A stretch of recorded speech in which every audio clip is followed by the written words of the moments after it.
اور 11 ہجری کے بالکل ابتدائی مہینے، دوسرا ہی مہینہ ہے کہ پیغمبر دنیا سے رخصت ہو گئے. تو وفات پیغمبر کے وقت تقریباً دونوں شہزادوں کی عمر کتنی ہوگی زیادہ سے زیادہ؟ 3 ہجری سے اگر جوڑیے تو 7 سال کے یہ ہوئے، اور 4 ہجری سے جوڑیے تو 6 سال کے، یعنی امام حسن تقریباً 7 سال کچھ کم کچھ زیادہ مہینے جوڑ لیں، اور امام حسین 6 سال کچھ کم کچھ زیادہ. زیادہ سے زیادہ پیغمبر کی وفات کے وقت ان کی عمریں 6 سال اور 7 سال. پیغمبر کے ارشاد آپ کو یاد دلاؤں، بس میں اتنا حساب آپ سے میں نے کیوں لگوایا ہے. پیغمبر فرماتے ہیں ان الحسن والحسین سیدہ شباب اہل الجنہ. حسن اور حسین جنت کے جوانوں کے سردار ہیں. اور یہ بچوں کے لیے بتا دوں کہ جنت میں کوئی بچے اور بوڑھے اور جوان اور ادھیڑ الگ الگ نہیں ہے. جنت کے حسن کا ایک حسن یہ ہے کہ جنت میں جو جائے گا وہ جوان ہو کے جائے گا. یعنی جنت کی پوری آبادی جوانوں کی آبادی ہے. بوڑھا بھی ہوگا تو جنت میں جائے گا تو جوان ہو کے جائے گا، وہاں جو بھی ہوگا جوان ہو کے جائے گا. تو اس کا مطلب جنت کے جوانوں کے سردار کا مطلب یہ نہیں کہ بوڑھا کا سردار کوئی اور ہو گیا. بے عقلوں نے کام کیا ہے اس لیے کہہ رہا ہوں. انہوں نے سوچا کچھ بوڑھے بھی ملیں گے، چلو انہی کی سرداری ہمیں مل جائے. انہیں پتہ ہی نہیں تھا جنت جگہ کس چیز کا نام ہے. فوراً روایتیں کھڑی ہو گئی، بوڑھوں کے سردار وہ اور ادھیڑوں کے سردار وہ، اور کس کے کون اور کس کے کون. لیکن جنت اس جگہ کا نام ہے کہ جہاں ساری نعمتیں کمال کی منزل پہ ہیں. تو نعمت زندگی کمال کی منزل پہ جوانی میں ہوتی ہے، لہذا جنت میں جو ہوگا وہ جوان ہوگا. یعنی حسن و حسین سارے جنتیوں کے سردار ہیں. اب جنتی خالی پیغمبر کے دور کے نہیں ہیں، جناب آدم سے لے کے قیامت تک جتنے آئیں گے، ان میں انبیاء بھی، ان میں مرسلین بھی، سب کے سب اس میں شامل ہیں. اب پیغمبر کے ارشاد کو پھر پڑھیے، پھر دہرائیے. حسن اور حسین جنت کے جوانوں کے سردار ہیں، یعنی سارے جنتیوں کے سردار ہیں. یہ بتائیے کہ یہ جملہ پیغمبر نے کب کہا؟ ٹھیک ہے مجھے نہیں معلوم کہ کس سال پیغمبر نے جملہ فرمایا. امام حسن اور امام حسین کی ولادت کے فوراً بعد فرمایا ہے، یا 2-3 سال بعد فرمایا ہے، 4-6 سال کے بعد فرمایا. لیکن یہ تو طے ہے کہ حیات پیغمبر میں یہ جملہ زبان پیغمبر سے نکلا ہے. تو زیادہ سے زیادہ جب یہ پیغمبر نے جملہ فرما کے اعلان کیا ہے تو اس وقت امام حسن اور امام حسین کی مبارک کتنی ہوئی؟ 6 سال اور 7 سال. اب مجھے کہنے دیجئے طہارت حسنین کو کیسے سمجھا جا سکتا ہے؟ وہ جنت جو آدم کے ترک اولا کے بوجھ کو برداشت نہ کر سکے، اس جنت کے سردار یہ اپنے بچپن میں بنا دیے جاتے ہیں. امام حسن والحسین علیہ السلام بلند صلوات.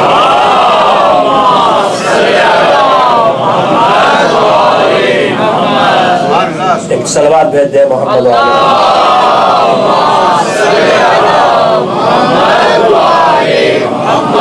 بس میرے پاس 2-3 منٹ باقی ہیں. میں نے عرض کیا تھا کہ فضیلت کے ساتھ سیرت اور ارشاد معصوم کی روشنی میں گفتگو، لیکن اب اس میں سے بھی سے ایک ہی کے انتخاب کا وقت ہے. میرے عزیزوں، میں مولا کی سیرت سے سارے معصومین کی زندگی ہمارے لیے زندگی کے سارے سبق دیتی ہے. لیکن حالات زمانہ نے ائمہ طاہرین کی شخصیت کے بعض پہلو کہیں نمودار نہیں ہونے دیے. کسی امام کی سیرت کا کوئی پہلو نمایاں ہوا اور باقی پہلو نمایاں نہیں ہو سکے. کہیں کسی امام کی سیرت کا کوئی پہلو نمایاں ہوا اور باقی پہلو حالات کی وجہ سے نمایاں نہیں ہو سکے. ایسا نہیں ہے کہ 5ویں امام کے علاوہ کوئی انبیاء کے علم کا پھیلانے والا نہیں تھا. سارے معصومین علم انبیاء کے پھیلانے والے تھے، لیکن 5ویں امام کے دور میں امام کو یہ موقع زیادہ ملا، لہذا دنیا انہیں اس طرح سے پہچان سکی. ایسا نہیں ہے کہ اور صدق بیانی کسی اور کیا نہیں تھی، لیکن 6 امام کے دور میں آپ کی زبان سے نکلی ہوئی حقانیت کو دنیا کو قبول کرنا پڑا، اس لیے آپ صادق کہلائے. ایسا نہیں ہے کہ قوت برداشت 7ویں امام کے علاوہ کسی اور میں نہیں تھی، لیکن جو ظلم و ستم آپ کے ساتھ ہوا اور دنیا نے آپ کی جس قوت برداشت کو دیکھا، اس بنیاد پر آپ قادم کہلائے. تو معصومین کی زندگی میں سارے زندگی کے پہلو ہیں جن سے سبق سیکھے جا سکتے ہیں. لیکن معصومین کی جو دور حیات تھا، جس زمانے میں انہوں نے زندگی بسر کی ہے، اس زمانے کے حالات کے تحت ان کی زندگی کے بعض پہلو سامنے آ سکے ہیں اور اکثر پہلو زندگی کے سامنے نہیں آ سکے۔ اور تاریخ کا ایک ظلم یہ بھی ہے اہل بیت علیہ السلام پر کہ ان کے دشمنوں کی زندگی کی چھوٹی چھوٹی باتیں، یہاں تک کہ ان کے گناہوں کے قصے بھی تفصیل سے کتابوں میں تاریخ، اسلام کی تاریخ کے نام پر، مسلمانوں کی تاریخ کے نام پر ان کی شراب خوری، ان کی بدکاری، ان کا فسق و فجور تفصیل کے ساتھ لکھا ہوا ہے، لیکن معصومین کی زندگی کے نمونے چھپائے گئے ہیں۔ لیکن اس میں بھی روشنی چھن چھن کے اتنی آ گئی ہے کہ ہدایت کی راہ تلاش کرنے والوں کے لیے اس میں کوئی دشواری نہیں ہے۔ ہمارے دوسرے امام نے ہم کو جو اپنی سیرت سے اور اپنے ارشادات کے ذریعے جو سبق دیے، اس میں سے صرف ایک چھوٹی سی چیز آپ کی خدمت میں عرض کرنا چاہتا ہوں۔ اسلام میں کسی دن شاید میں اس پر تفصیلی بھی گفتگو کر سکوں تو کروں گا، زندگی کو سلیقے کے ساتھ بسر کرنے کے لیے اور پرسکون زندگی کے لیے ایک سلیقہ ہے جس کا نام ہے اعتدال۔ ایکسٹریم سے بچنا، افراط اور تفریط سے اپنے کو بچانا، حدوں سے آگے بڑھ جانے سے بھی خود کو بچانا اور حدوں سے پیچھے رہ جانے سے بھی خود کو بچانا۔ یہ دو بیماریاں ہیں جو افراد میں بھی پیدا ہوتی ہیں اور سوسائٹی میں بھی پیدا ہوتی ہیں، لیکن یہ علی والوں کے ہاں نہیں پیدا ہونا چاہیے۔ کیوں؟ اس لیے کہ ہم کو یہ مذہب جو ملا ہے، ہم کو کہاں سے ملا ہے؟ غدیر کے میدان سے۔ غدیر کے میدان میں مولا کے ولایت کے اعلان سے پہلے پیغمبر نے کیا کیا تھا؟ کہا رکو، جو آگے چلے گئے ہیں انہیں واپس بلاؤ اور جو پیچھے رہ گئے ہیں ان کا انتظار کرو۔ جب پیچھے رہ جانے والوں کو آگے بلا لیا اور آگے پیچھے چلے جانے والوں کو حد وسط پہ لے آئے، جب نقطہ اعتدال پہ سب کو جمع کر لیا تو اعلان ولایت علی کر کے بتایا ہے کہ علی والا وہ ہوگا جس کی زندگی میں ہر جگہ اعتدال دکھائی دے گا، افراط و تفریط دکھائی نہیں دے گا۔ نہ کہیں حدوں سے آگے جائے گا، نہ کہیں حدوں سے پیچھے رہ جائے گا۔ اس اعتدال کی زندگی کا سبق ہم کو معصومین نے ہمیشہ دیا ہے۔ بس آخری دو جملے معصوم کا ارشاد سیدھے سیدھے آپ کو سنائے دیتا ہوں، اسی یقین اور اس اعتبار اور اس اطمینان کے ساتھ کہ معصومین نے فرمایا ہے کہ تمہارا کام صرف اتنا ہے کہ تم ہماری باتوں کو لوگوں تک منتقل کرو، اس کے بعد یہ ہماری باتوں کا کام ہے کہ وہ دل میں اپنی جگہ بنا لے۔ ہمارے دوسرے امام کے ارشادات میں ایک انتہائی قیمتی ارشاد یہ ہے کہ امام نے فرمایا ہے ہماری زندگی کے دو حصے ہیں، میرے بھائی میری بہنیں سب توجہ سے سنیں، میں بات کو ختم کر رہا ہوں۔ فرمایا زندگی کے دو حصے ہیں، ایک ہے دنیا کی زندگی اور ایک ہے آخرت کی زندگی۔ دنیا کی زندگی بھی ہماری ذمہ داری ہے، آخرت کی زندگی بھی ہماری ذمہ داری ہے۔ دنیا کی زندگی کی ضرورتوں کو پورا کرنا بھی ہمارا کام ہے، آخرت کی زندگی کی ضرورتوں کو پورا کرنا بھی ہمارا کام ہے۔ لیکن کبھی کبھی ہم زیادہ تر تو یہی ہوتا ہے کہ دنیا کی زندگی میں لگ کے آخرت کی زندگی کو بھول جاتے ہیں۔ شاید کوئی ایک آدھ ایسا ڈھونڈے مل جائے جو آخرت میں لگ کے دنیا کو بھول گیا ہو۔ ابھی تک تو مجھے ڈھونڈے نہیں ملا، مل جائے تو مجھے بھی ٹیلی گرام کر دیجیے گا، پرانے زمانے میں ٹیلی گرام ہوا کرتا تھا۔ تو دنیا اور آخرت کی دو زندگیاں ہماری ہیں۔ ہوتا یہی ہے کہ ہم دنیا کی زندگی میں اتنا لگ جاتے ہیں کہ آخرت کی زندگی طرف سے بالکل بے خبر ہو جاتے ہیں۔ مولا کا جملہ سنیے اور بات کو ختم کروں۔ مولا نے فرمایا اعمل لدنیا کا، یاد رکھنے کی کوشش کیجیے گا۔ مولا نے فرمایا اعمل لدنیا کا کأنکا تعیش ابدا، دنیا کے سارے کام ایسے کرو جیسے تمہیں دنیا میں ہمیشہ رہنا ہے۔ وَاعْمَلْ لِآخِرَتِكَ كَأَنَّكَ تَعِيشُ غَدًا، دنیا کے کام تو ایسے کرو جیسے ہمیشہ اسی دنیا میں رہنا ہے، لیکن آخرت کے کام ایسے کرو جیسے تمہیں کل ہی مر جانا ہے۔ اتنی زور سے اس پہ بھی واہ واہ کہیے تو جانو۔ ایک صلوات بھیجے محمد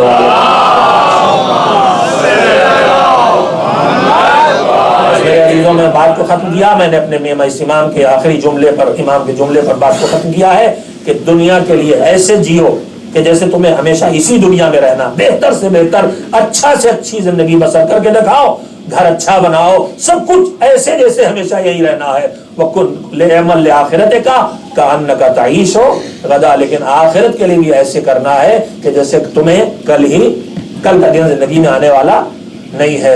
پروردگارہ محمد وآل محمد علیہ السلام کا واسطہ، بالخصوص اس معصوم کا واسطہ جس کی ولادت کا آج دن تھا، پروردگارہ بلکہ دن ہے بھی، پروردگارہ اس معصوم کا واسطہ، اس صاحب عصمت کا واسطہ، پروردگارہ ہماری اس عبادت کو قبول فرما۔ بار الہ ہمارے دلوں میں جو تو نے محمد وآل محمد علیہ السلام کی مودت دی ہے، پروردگارہ اس کے تقاضوں کو پورا کرنے کی توفیق عنایت فرما۔ بار الہ اس قیمتی نعمت کی حفاظت کا ہمارے اہتمام فرما۔ بار الہ ایسا نہ ہو کہ ہماری بدعملیاں، ہماری غلطیاں خدا نخواستہ ہمیں اس مودت کو ہمارے دلوں میں کمزور کر دیں۔ پروردگارہ محمد وآل محمد علیہ السلام کے تذکروں کو طفیل میں ہماری مشکلات کو آسان فرما، دنیاوی اور اخروی مسائل کو حل کرنے کی توفیق عنایت فرما۔ بار الہ ہم سب کی روزیوں میں وسعت اور برکت عنایت فرما۔ مالک جو دنیا سے رخصت ہو چکے ان پر رحمت نازل فرما، ان کی مغفرت فرما، جو بیمار ہیں انہیں شفا عطا فرما۔ پروردگارہ زمین پر پھیلے ہوئے مومنین و مومنات کی حفاظت فرما۔ مالک محمد وآل محمد علیہ السلام کے وارث ہمارے زمانے کے امام کو حکم ظہور عنایت فرما، حالات ظہور فراہم فرما، ہم سب کو ان کے ناصروں میں شامل ہونے کے لائق بنا دے۔ ان اللہ وملائکتہ یصلون علی النبی یا ایھا الذین آمنوا صلوا علیہ وسلموا تسلیما۔